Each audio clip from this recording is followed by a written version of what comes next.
Thank you very much. And there will also be a book signing downstairs after this event. Yes, question? Yes, thank you very much.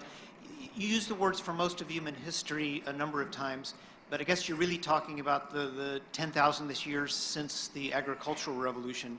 Any conjecture or thoughts of before that? We were, of course, a lot fewer of us, but the levels of violence and levels of cooperation and egalitarianism, I guess. Yes, so I think there's been a lot of romanticization of the hunter-gatherer lifestyle in which our species spent most of its evolutionary history before the invention of agriculture.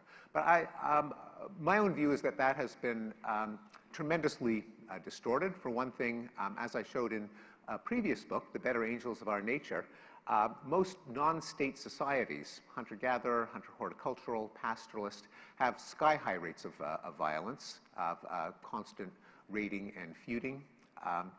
And even estimates that they spend only a few hours, that hunter-gatherer societies spend only a few hours a day gathering food or hunting, leaves out the amount of time they spend gathering firewood, preparing food, like hours every day smashing rock-hard nuts. And if you add up all of the hours spent both gathering and processing food, turns out they spend an awful lot of time at work.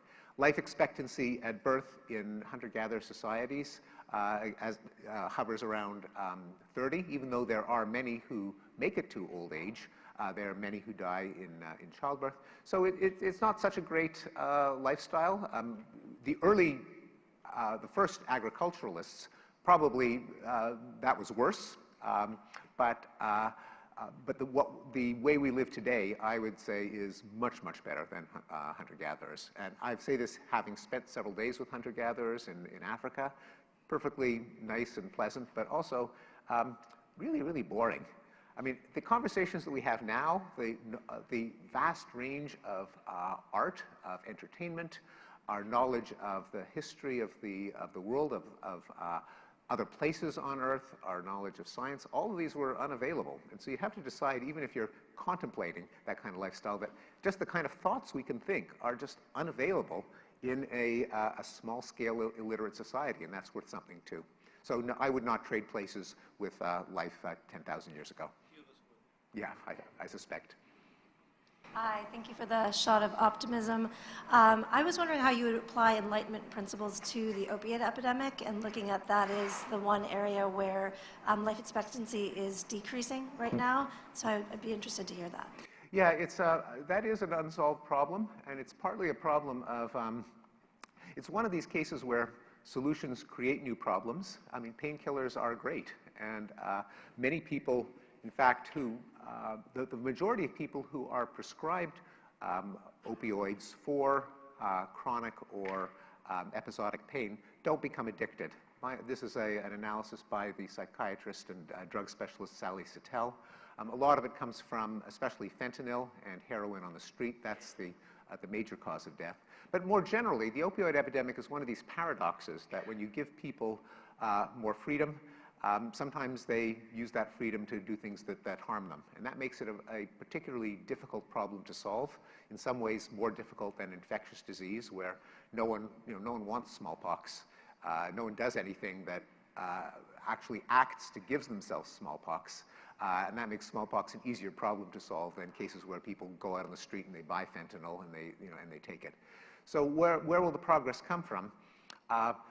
Presumably just from remedies that actually prevent the deaths, such as the wider spread availability of opioid antagonists, from greater awareness, both from doctors prescribing it and from restrictions on imports,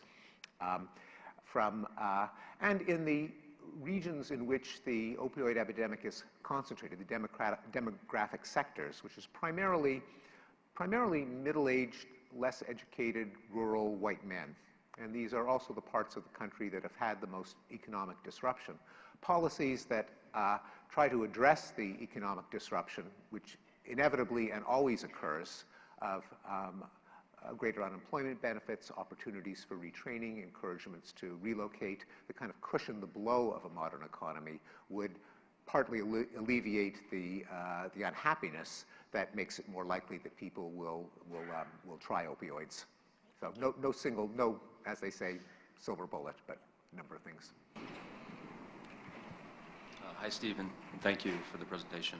A question I have is, if you look at optimism, a lot of studies are saying that optimism in the U.S. is at like an all-time low. I think I saw a study that says it's at like 16%. I guess against the world is like 13%. One of the things I've been thinking a lot about, and I think you talked about this a little bit, is like the gradual change that we see in the world is we're living longer and we're actually having less children. And one of the thoughts I had, and you mentioned entropy, like, do you believe as you get older, the brain does kind of go through a point of entropy where basically things start to degrade and you become more pessimistic?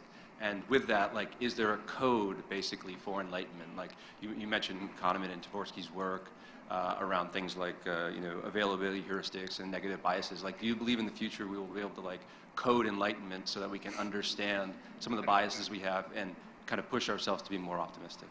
Yeah. So clearly, entropy does operate on the brain as it operates on everything. And indeed, the reason that that we do senesce and die and get more feeble is that we're made of violently thrashing molecules that are constantly degrading the apparatus that repairs the damage that occurs. And so as damage occurs to the damage repair apparatus, at some point we really do spiral downward. And even though I am highly optimistic that lifespans will continue to improve, I am very skeptical of singularity speculations where we're going to live forever and repair our body from the inside with nanorobots that course through our arteries. I would not. I actually don't think we're going to see that. So yes, entropy does affect the brain. That's why we're mortal. Whether it makes us more pessimistic is not completely clear, because even a brain that doesn't function as well is not necessarily a brain that's more pessimistic. It could be that it makes us more oblivious to danger and harm, for all we know. And I don't know.